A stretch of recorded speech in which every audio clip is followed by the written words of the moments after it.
সিরাজগঞ্জ কালিয়া হরিপুর ইউনিয়নের বাওইতারা বাইতুল মামুর জামে মসজিদে আগুন দেওয়ার ঘটনাটি আওয়ামী লীগের পূর্ব পরিকল্পনার অংশ বলে মন্তব্য করেছেন বিএনপির নির্বাহী কমিটির সদস্য ও জেলা বিএনপির সাধারণ সম্পাদক সাইদুর রহমান বাচ্চু। এ ঘটনায় সেই মাদকসেবী যুবককে গ্রেফতার করেছে সিরাজগঞ্জ সদর থানা পুলিশ। গ্রেফতারকৃত মাদকসেবী হলেন সৈয়দাবাদ ইউনিয়নের চররান্ধনীবাড়ি গ্রামের মোহাম্মদ আমজাদ হোসেনের ছেলে মোহাম্মদ ওয়াসিম শেখ। ইতিমধ্যে ঘটনাস্থল পরিদর্শন করেছেন কর্নেল নাহিদ, সিরাজগঞ্জ জেলা প্রশাসক মোহাম্মদ নজরুল ইসলাম, পুলিশ সুপার ফারুক হোসেন, জেলা বিএনপির সাধারণ সম্পাদক সাইদুর রহমান বাচ্চু। জি ভাইয়া বলেন। বিষয়টা হলো আজকে যে বনবাড়িয়া কাশিয়াটেতে জি মসজিদে আগুন ধরিয়ে দিয়েছে, এটা আওয়ামী লীগের পূর্ব পরিকল্পিত একটা পরিকল্পনার অংশ।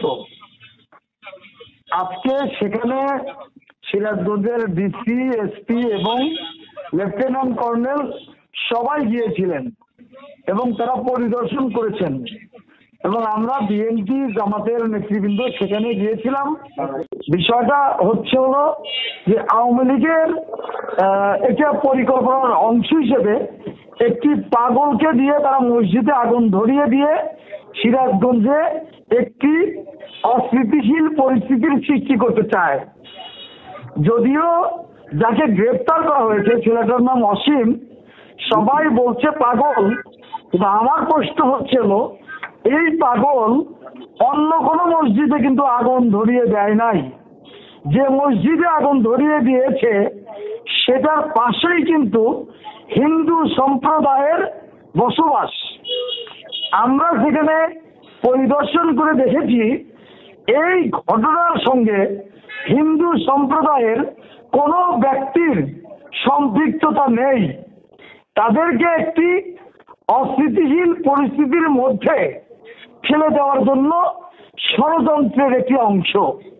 তাই আমি এটার তীব্র নিন্দা জানাই, প্রতিবাদ জানাই যে পতিত সরকারের, স্বৈরাচার সরকারের দলীয় নেতাকর্মীরা এইরকম একটা ভিন্ন ষড়যন্ত্রের সঙ্গে লিপ্ত রয়েছে, তার প্রতিবাদ জানাই এবং এই প্রশাসনকে ধন্যবাদ জানাই।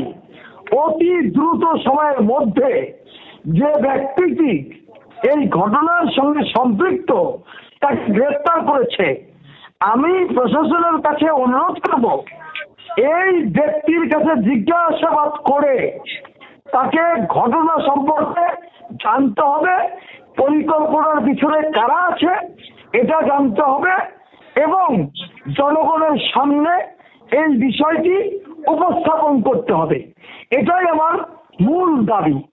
ধন্যবাদ। গতকাল 8 ডিসেম্বর দুপুরে তথ্যটি নিশ্চিত করেছেন সিরাজগঞ্জ সদর থানার ভারপ্রাপ্ত কর্মকর্তা ওসি হুমায়ুন কবির। ঘটনা সূত্রে জানা যায়, গত শনিবার রাত 4টার দিকে একটি অস্ত্র হাতে মসজিদের দ্বিতীয় তলায় প্রবেশ করে মসজিদে থাকা 25টি কোরআন শরীফ, 150টি আমপারা, 3টি সবর গ্রহণের টেবিল, 3টি বিছানার কার্পেটে আগুন ধরিয়ে দেন এক যুবক। মসজিদের পাশে অবস্থিত দোকানের মালিক মোহাম্মদ রবিউল ইসলাম বলেন, রাত 4টার দিকে মসজিদের দ্বিতীয় তলায় আগুন জ্বলছে দেখে মসজিদের মুয়াজ্জিন এবং আশপাশের মানুষকে ডাকাডাকি করে মসজিদের আগুন নেভান। বাওইতারা বাইতুল মামুর জামে মসজিদের ইমাম মোহাম্মদ কামরুল ইসলাম বলেন, মসজিদের দ্বিতীয় তলায় ওয়াসিম নামের এক মাদকসেবী যুবক আগুন দিয়েছে। এই অগ্নিকাণ্ডের ঘটনায় মসজিদে থাকা 25টি কোরআন শরীফ, 150টি আমপারা, 3টি সবর গ্রহণের টেবিল, 3টি বিছানার কার্পেট, একটি গ্লাসের দরজা, একটি জানালা সহ আনুমানিক 70,000 টাকার ক্ষয়ক্ষতি হয়েছে। জিজ্ঞাসা করলাম ওর হাতে কি কিছু ছিল, বলে যে কাকা জামুন কি, ওর হাতে ছিল দাও, ও দাও নিয়ে দাঁড়া রয়েছে। আমাকে দেই হ্যাঁ, আমি বললাম যে তুই আগুন দিলি আর আমাকে দাওয়ার সাথে, পরে ও দৌড়াইছে, দৌড়াইরা ব্যাগ ডাক দিছে, হিন্দু বাড়ির সব লোকে ডাক দিছে, যা থাকছে নে, পরে এই শাহিরা হাতে একসাথে আগুন নিবানো।